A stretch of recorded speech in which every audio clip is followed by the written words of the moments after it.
stripped of its status as capital in 2005, Rangoon nonetheless continues to be a hub of economic activity, a hive of underground intellectual debate, and a gateway for most international visitors.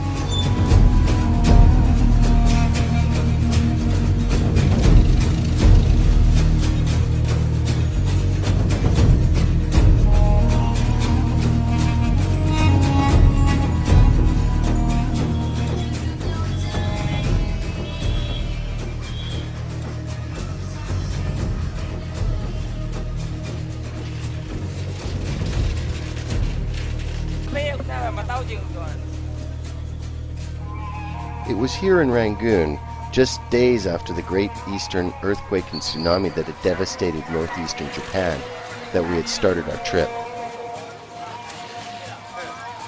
Here in Burma, like other Southeast Asian nations, a morbid curiosity for the graphically violent thrives, and just like the Great Tsunami of 2004, the souvenirs were already on sale.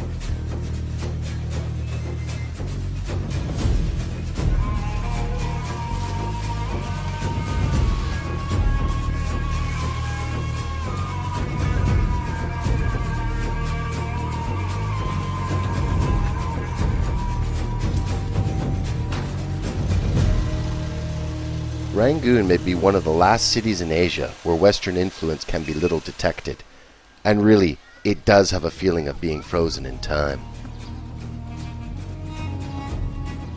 And the ones keeping it this way are the military rulers who run Burma with an iron fist. A look through the new light of Myanmar's English edition is like reading a lampoon version of Stalinist propaganda of the worst kind. This government-run publication uses flowery vocabulary like peace and stability, democracy, development, success. It also makes very clear the feelings the ruling regime has for outside interference within the country. Interestingly, you also find words cropping up like hatred, outrage, and violence with reference to dissenting persons or groups. All media content must first be approved by the government's media censor board.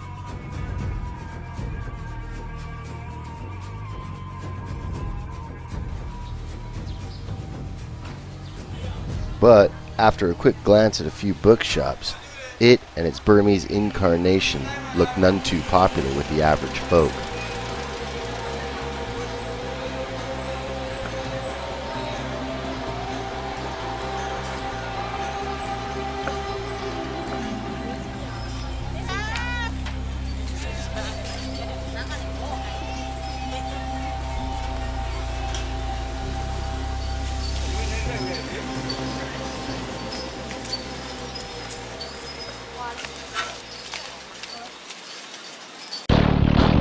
The military has run the country since 1962 and spending as much as 40% of its income on a standing army of 400,000. As is reported, the regime has a long record of human rights abuses.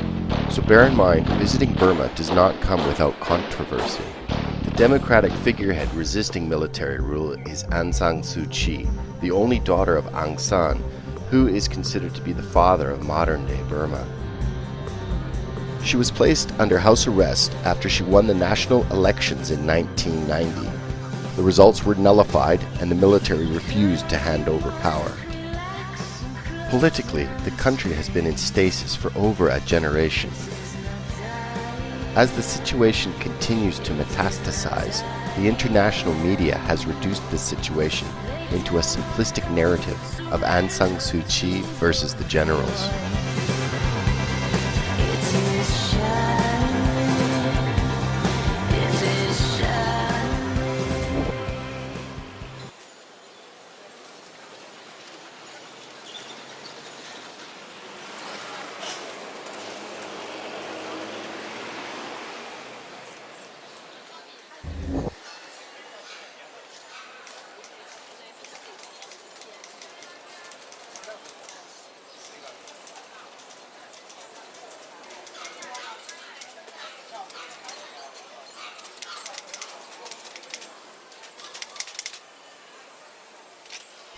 Rangoon harks back to a different time.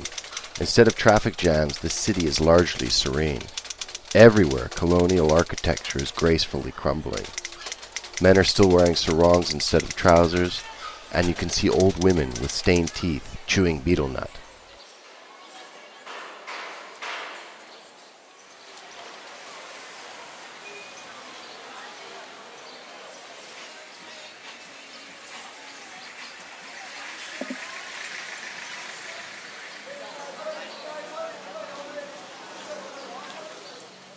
Okay, so what is this betel nut stuff that everyone seems to be making and everyone seems to be chewing? Well, it's a mixture of a nut and the betel leaf. It's a tradition, a custom, and a ritual that dates back thousands of years in South and Southeast Asia. It can cause a mild hot sensation in the body and a slightly heightened alertness, although the effects vary from person to person. The effect of chewing betel nut is relatively mild and could be compared to drinking a cup of coffee or smoking a cigarette.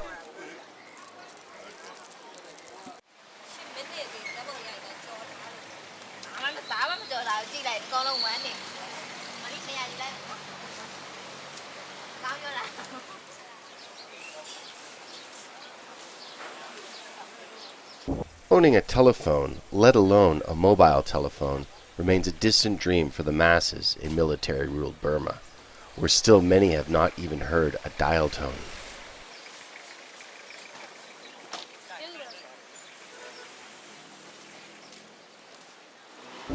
In Burma itself, there are only a few 100,000 telephones, and even in Rangoon, cell phones are a very rare sight. Okay, so there's next to no cell phones and very few house phones. How do you make a call if you visit Rangoon? Well, the Burmese have got it covered. Rangoon has public landlines everywhere and for as little as a few cents a minute. A caveat, however, connecting is high drama.